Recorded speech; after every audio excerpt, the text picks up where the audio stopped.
ठीक है, तो हमेशा से क्वेश्चन रहता है ईसा पूर्व और ईसवी क्या होता है या इसके बाद का क्या होता है, ये सीन सुनते हैं। इंग्लिश में कहते हैं बीसी और एसी। अब ईसी भी एसीई भी लिख दिया गया है, इन दोनों को कोई फर्क नहीं है, मैं हल्का से बता दूंगा।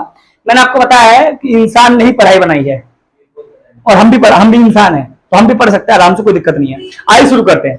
जब पूरी दुनिया में समय गणना को लेकर प्रॉब्लम्स हो रही थी, समय को लेकर डिसाइड नहीं हो पा रहा था कि समय कैसे डिसाइड करें। पूरी दुनिया जब एक दूसरे के साथ मेलजुल में हुई, साथ रही, तो किसी का टाइम कहीं और था, किसी का टाइम कहीं और था, तो समझा नहीं जा पा रहा था कि डिसाइड कैसे किया जाए कि किसका समय कैसा। क्योंकि अब तक तो सभी देश अलग अलग थे, एक दूसरे को जानते नहीं थी। जब खोज होने लग गया तब एक दूसरे को लोग जानने लग गए। तो जब जाने लग गए तो बोला गया जब सब अलग है, सब एक है, तो समय भी एक होना चाहिए। तो एक होने के लिए डिसाइड किया गया क्या किया जाए। तो भारत में दो प्रकार के कैलेंडर पाए जाते हैं जी, दो प्रकार के कैलेंडर। पहला शक संवत और विक्रम संवत। ठीक है, हिंदू की कितने कैलेंडर है? दो। मुसलमान का एक कैलेंडर है हिजरी कैलेंडर है, और हिंदुओं का कैलेंडर का नाम है सॉरी क्रिश्चियन कैलेंडर का नाम शायद ग्रेगोरियन है यार, मैं भूल गया नाम उसका।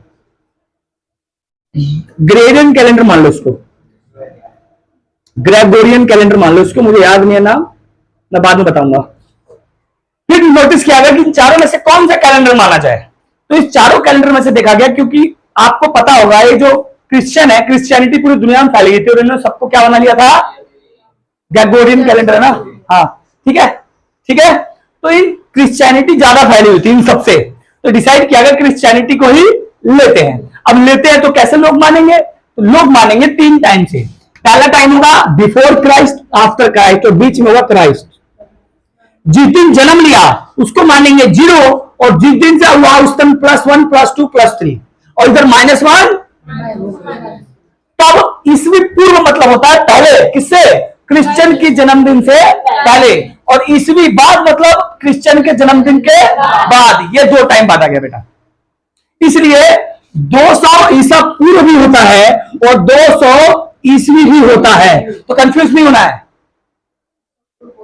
ईसा पूर्व मतलब होता है जन्म से 200 साल पहले, और 200 साल, यही कंफ्यूजन है। इसको हिंदी में क्या कहते हैं, इंग्लिश में क्या कहते हैं? बीसीई को हिंदी में कहते हैं बिफोर क्राइस्ट एरा, और एसीई को कहते हैं आफ्टर क्राइस्ट एरा। खत्म खेल। ठीक है जी, ये था सारा खेल। इस टाइम को डिसाइड किया गया और पूरे दुनिया में ये कैलेंडर चला, और पूरे दुनिया में यही मानते हैं बीसीई और एसीई। इसको बीसी और ईसी भी, एसी भी कहते हैं, कोई दिक्कत वाली बात है नहीं। ईसा पूर्व का मतलब समझ गए, ईसवी का मतलब भी समझ गए। ये है सारी इसके पीछे की कहानी। Thank you so much, video बंद कर दीजिए।